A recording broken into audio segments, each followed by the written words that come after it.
"You don't speak in this room," Daniel Whitmore said without looking up, his pen already moving toward the contract, dismissing Marcus Reed with a flick of authority that made a few executives exchange quiet smiles.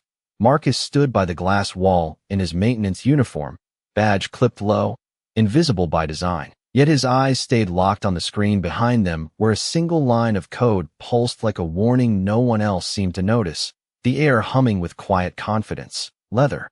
Chairs creaking, polished shoes shifting, and still no one turned when he stepped forward half a pace. Just enough to break the unspoken rule, just enough to risk everything. Because something was off, something buried deep in the system that didn't belong. And if that pen touched paper, it wouldn't just be a signature, it would be the beginning of a failure none of them saw coming. Marcus Reed had learned a long time ago how to stand still without being seen, how to move through polished hallways without leaving a trace, how to fix things no one noticed until they broke, and then disappear before anyone asked his name. He worked the night shift mostly, 12 hours under humming fluorescent lights, checking server racks, replacing worn cables, reading system logs the way other people scrolled through headlines, slow and careful. Because details mattered to him in ways they did not to the people upstairs. To them he was just maintenance, just another badge that did not belong in rooms with glass walls and million-dollar decisions, and every glance they gave him carried the same quiet assumption that he was out of place, that whatever he knew could not possibly matter.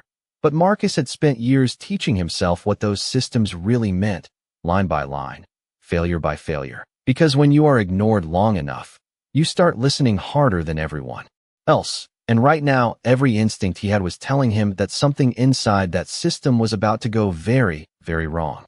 Daniel Whitmore did not even turn his head this time.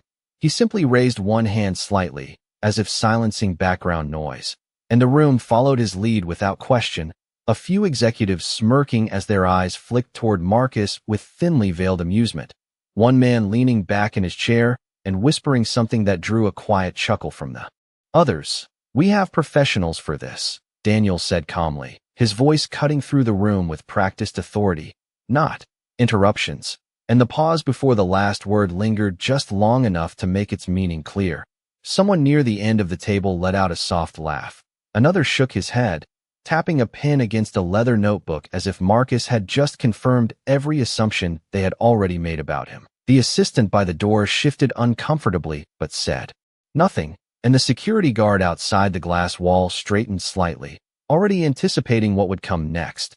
Marcus felt every eye that bothered to notice him slide away just as quickly, dismissing him, reducing him, until the space he occupied seemed smaller than it was, like he had been quietly erased in real time.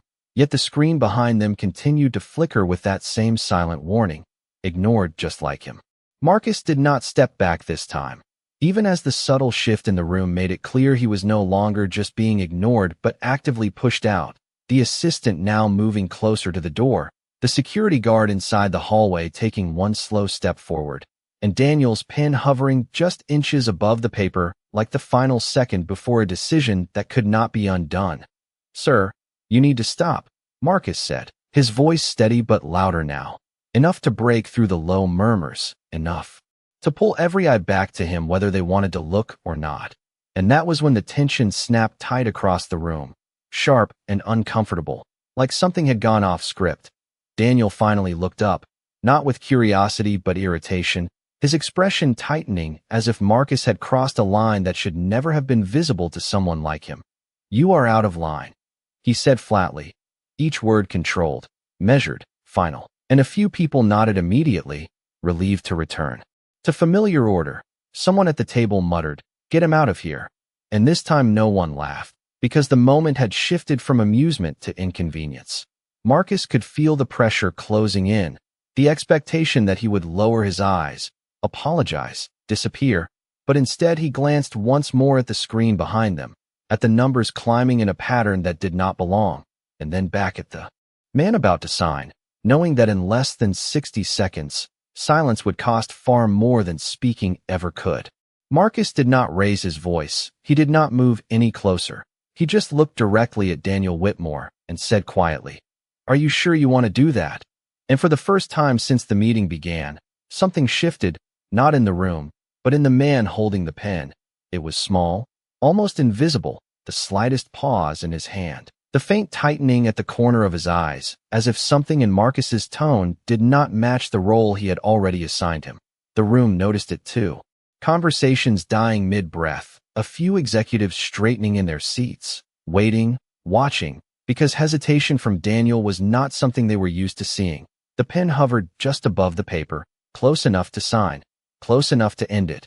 And for a brief second the silence felt heavier than before, like the entire room was balanced on that single moment, one decision away from something none of them could take back. Daniel Whitmore did not lower the pen, but he did not sign either, and that alone was enough to make the room uneasy. Because hesitation at his level usually meant risk, and risk meant consequences none of them were prepared to explain. Marcus held his ground, his eyes not on Daniel now, but on the large display behind him where the system metrics continued to scroll. Numbers rising in a pattern that looked almost harmless unless you knew what you were looking at, a slow escalation hidden beneath clean formatting, like a fault buried under polished code. Page 17. Marcus said quietly, not asking, not pleading, just stating it as fact, and a few heads turned instinctively toward the documents in front of them. Fingers flipping pages, confusion beginning to replace confidence. One executive frowned, scanning a paragraph twice, then a third time, his expression tightening as if something was not aligning the way it should. Daniel's jaw shifted slightly, a small movement, but enough to show he was listening now whether he wanted to or not. The failsafe is not a failsafe, Marcus continued, his voice steady, measured. It reroutes control under load, not protects it. And the words landed differently this time, no longer dismissed as noise but hanging in the air, like something dangerous. Across the table, someone whispered, "That cannot be right." But they were already checking, already second-guessing, because the confidence that filled the room minutes ago had started to fracture. The screen behind them flickered again, a subtle spike in activity that went unnoticed by most, but not by Marcus, and not anymore by Daniel, whose pen remained suspended, caught between decision and doubt, as the first real signs of a mistake began to surface in front of everyone. The man at the far end of the table suddenly stopped flipping pages and looked up, his face drained of color as he turned his laptop around without a word, the screen now showing a live system trace that mirrored exactly what Marcus had been describing. A cascading transfer of control buried inside a clause no one had questioned, and for the first time the room did not look at Daniel. They looked at Marcus. The silence shifted, heavier now, no longer dismissive but uncertain, and Marcus reached calmly for his badge, unclipping it from his uniform as if it had never really belonged there, flipping it over to reveal a second layer beneath the maintenance label, a small embedded strip with clearance markings none of them expected to see. "I helped design the original system architecture before it was outsourced," he said, not louder, just clearer, each word landing with quiet certainty. "And that pattern on your screen, that is not a safeguard, that is a takeover." And Daniel's hand finally lowered, the pen no longer hovering but resting, forgotten, as the realization settled in that the one man they had ignored was the only one in the room who had actually seen the truth before it was too late. No one spoke after that, not even Daniel Whitmore, who slowly closed the folder in front of him as if the weight of it had suddenly doubled. The quiet confidence that once filled the room now replaced with something far more fragile, something closer to realization. Across the table, executives avoided eye contact, some staring at their notes, others at the screen that had already begun exposing the flaw they almost signed into existence, and the same voices that had dismissed Marcus minutes ago now stayed silent, careful, measured. Daniel finally looked up, not with authority this time, but with restraint, and for a moment it was clear who truly understood the room. Marcus clipped his badge back into place without a word, turning slightly as if ready to leave the same way he came in, unnoticed, except now every eye followed him. And in that stillness, the truth settled in quietly, that the most expensive mistake in the room had not been in the contract, but in who they chose not to listen to.